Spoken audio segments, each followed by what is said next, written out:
you an in-depth look at Penn State sports and more. This is the Steve Jones Show on News Radio 1070 WKOK. The Steve Jones Show is presented by NIL Game Changers, Sunbury Motor Company, Purdy Insurance, and Brewers Outlet. Now from the Sunbury Motor Studio, here's Steve Jones. And this half hour brought to you by Brewers Outlet, Reagan Street in Sunbury, the beverage supermarket. Imports, domestics, microbrews, the best selection of beer anywhere. Wine coolers, water, soft drinks, snacks. They roast their peanuts fresh and out every day. 6 great flavors of slushies. Pickle bar, led by the barrels and the dills. Indeed, second to none. All at Brewers Outlet, Reagan Street in Sunbury, the beverage supermarket.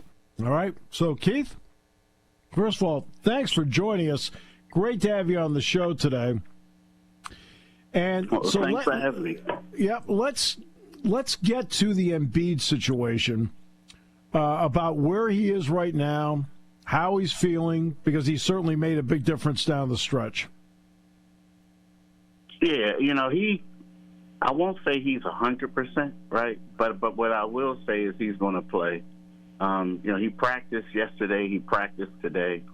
It was one of those things. He did tweak his knee on Friday, but it was one of those things where, I was talking to, several of his teammates who told me, like, look, big fella would have played if the playing game was today. That they said that on Sunday, he would have played. Now, is he 100%? No. But at the same time, he would have played. And I think that, he's dying to get out there just because he knows if he doesn't play, then people are going to be like, oh, there goes Joel again, not playing. So I expect him wholeheartedly to go out there and play tomorrow, and they're going about it as if he is going to play. Look, let's be honest about it. And sometimes I think that some people who follow the team aren't. Right?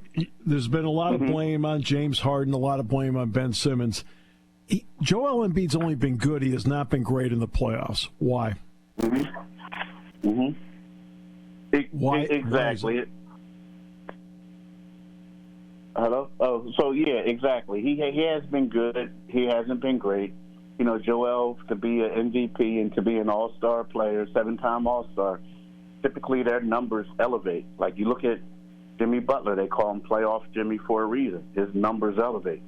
And for whatever reason, you can say injuries or you can say whatever, Joel Embiid's numbers aren't totally bad, but he's not as dominant as he is in the regular season.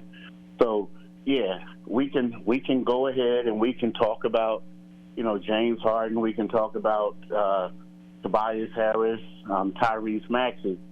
But everyone knows that the Sixers are not going to go far unless Joel Embiid dominates in the playoffs. So that's the next step for him. He has to dominate, and he has to play, on the dominant level, elite level that he plays in the regular season. All right, so now who needs to step up in that second and third role that at this time of the year you need to have to be successful? I'm going to say Tobias Harris, right? But the funny part about the whole thing is, of all the guys on the team who've been there, like the key guys, he's the only one whose numbers are better in the postseason than the regular season. The only one, right? So it's easy to say Tobias, but you need Maxey to continue to be this dominant force to play off of Embiid.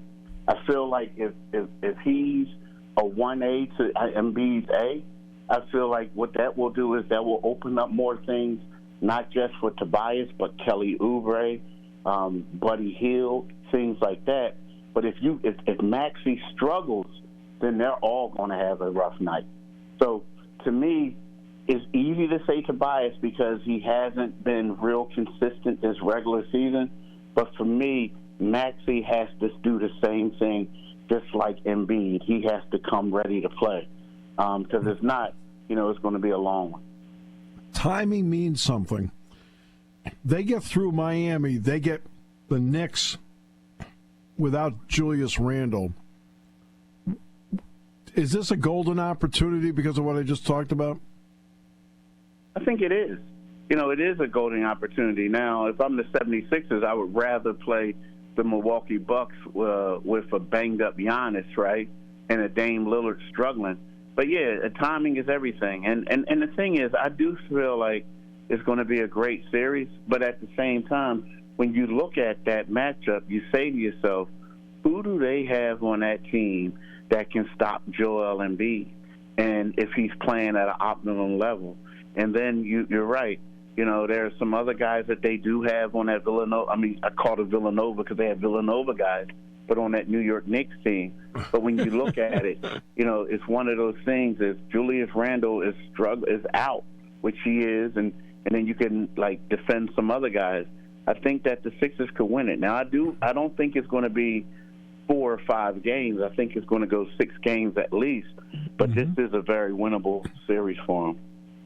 Yeah, was it Hart, Brunson, DiVincenzo? Right? Yep, that's the 3. For Villanova North. I know, right? So, what do you think about the matchup with Miami, especially Adebayo? You know what?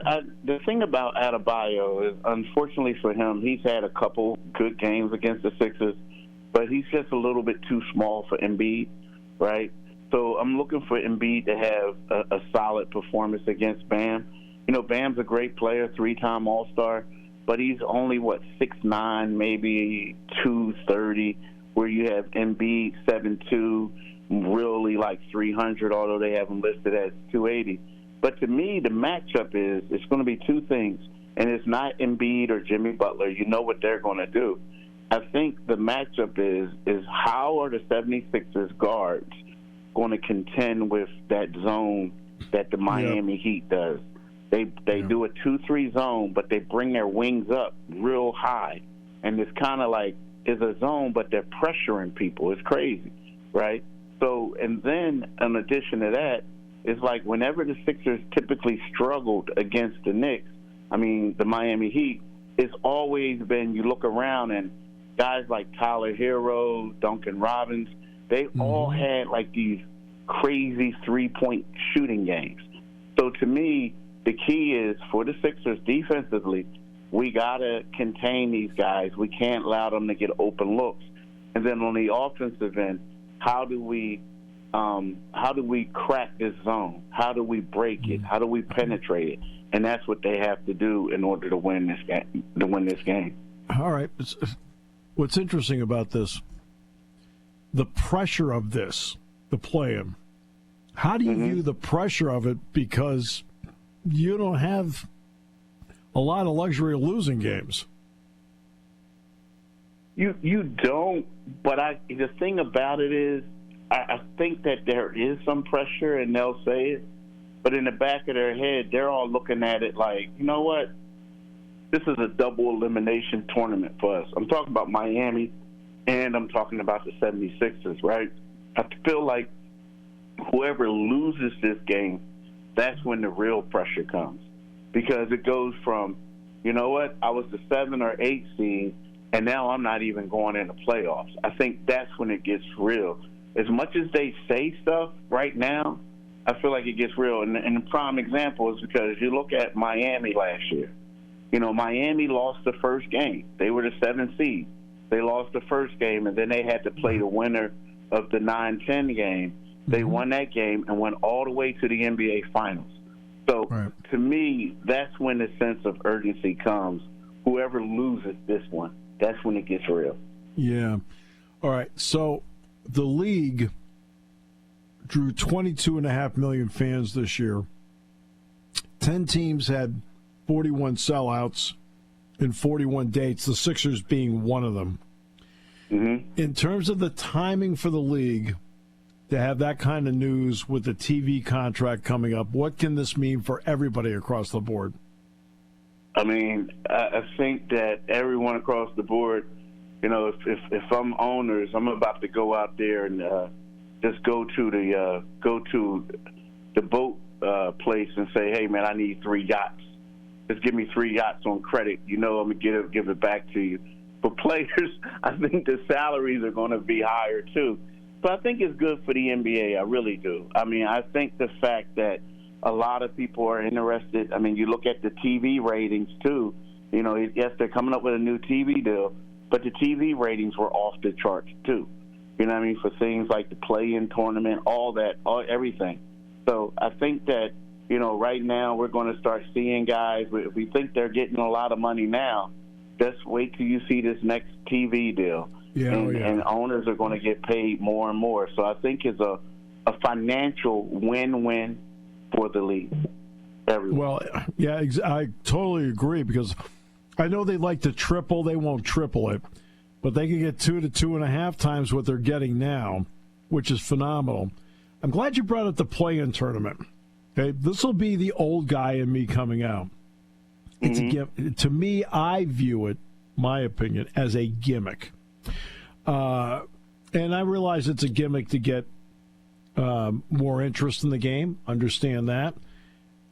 Maybe even a separate TV deal just for that. I understand that as well. If I'm the Lakers, I don't put up a banner for it. I mean, to me, it's like winning the battle for Atlantis. I mean, it's like, sorry.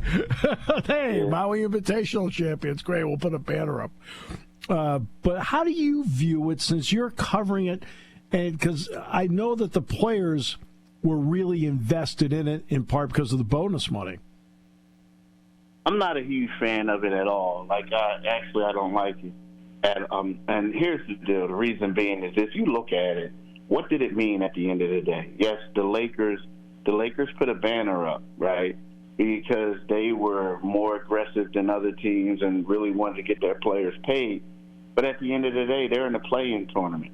You look at the Indiana Pacers. I mean, heck, if they would have lost, if the Pacers would have lost on Sunday, they would have been in a play-in tournament. So it's kind of like, it doesn't look good to me to be able to say, I'm going to promote this tournament and make it seem like it's great, but my champions and the runner-up are the play-in squads. You know what I mean? And then another thing is, what I didn't really like about it is, and if I'm a certain team, you think about it, the 76ers lost, and they didn't go to the quarterfinals. So who were they paired up against?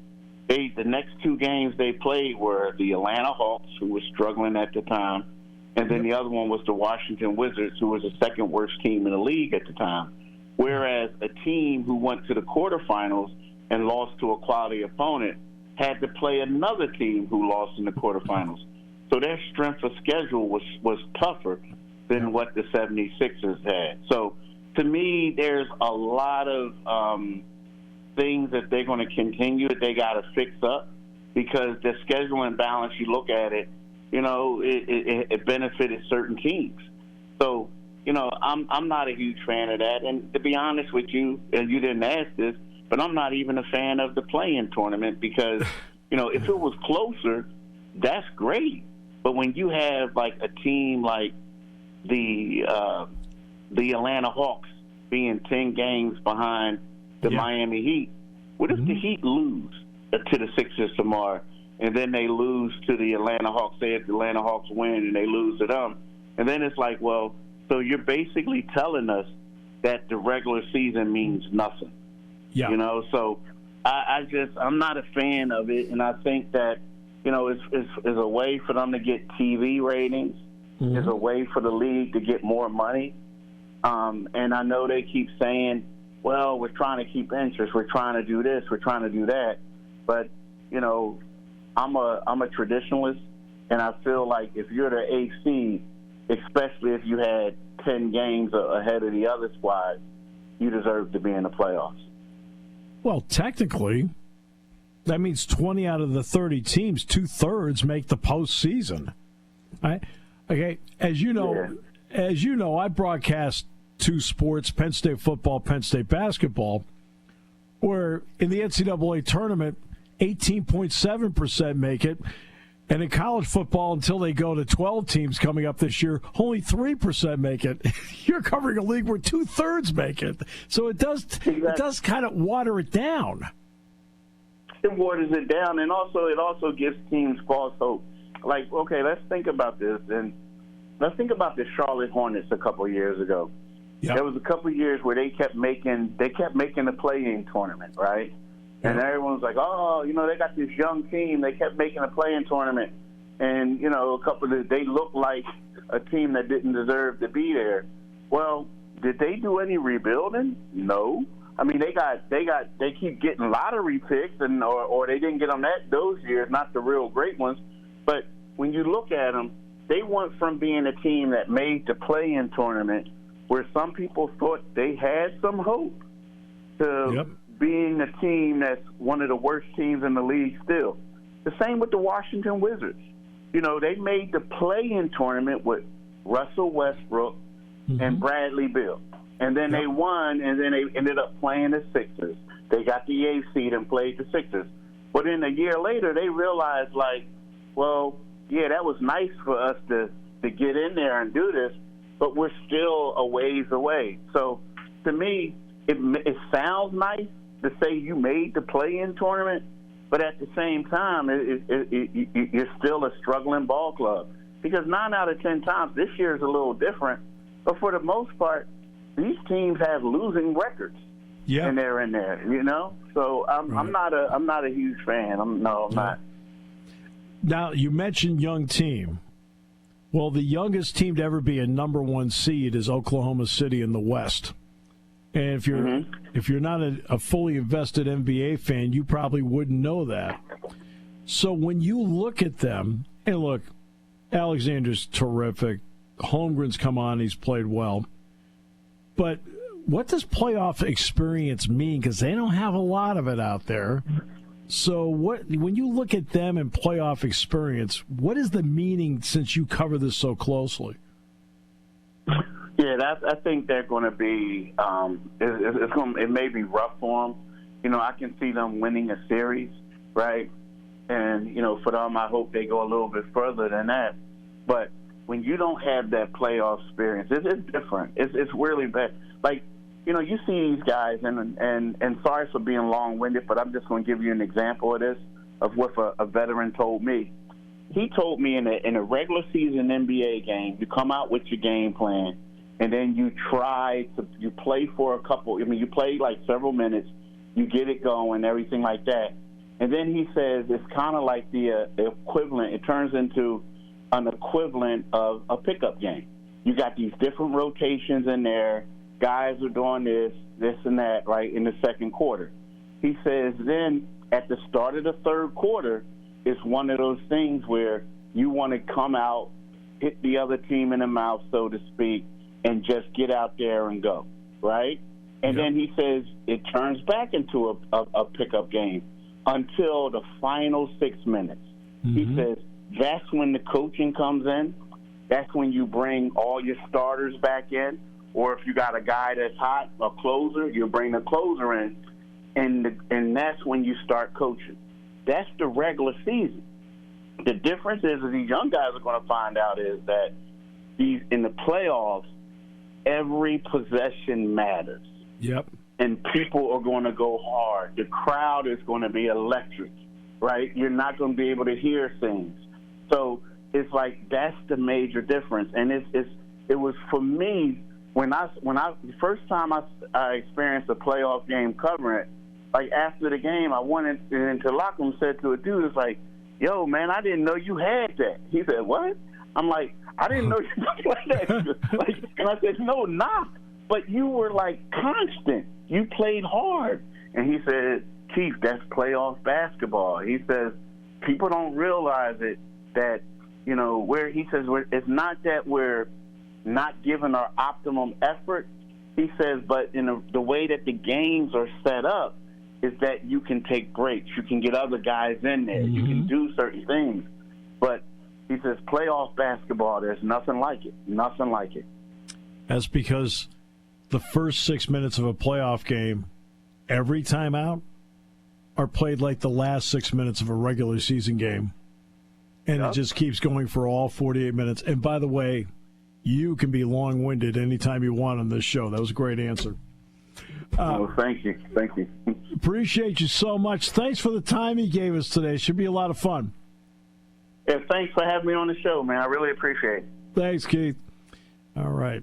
Great work there by Keith Pompey, joining us from the Philadelphia Inquirer, covers the Philadelphia 76ers. You want a unique way to display your brand. You need a team of seasoned experts to work with. You want to reach customers who buy. You want NIL Game Changers, a versatile consulting agency powered by former student athletes and coaches who work as NIL sports agents. NIL Game Changers will help you build powerful relationships with customers through compelling stories, with student athlete influencers as your leading edge. Finally, we'll equip you with the right media to drive your success home. NILGameChangers.org, building meaningful relationships with your customers.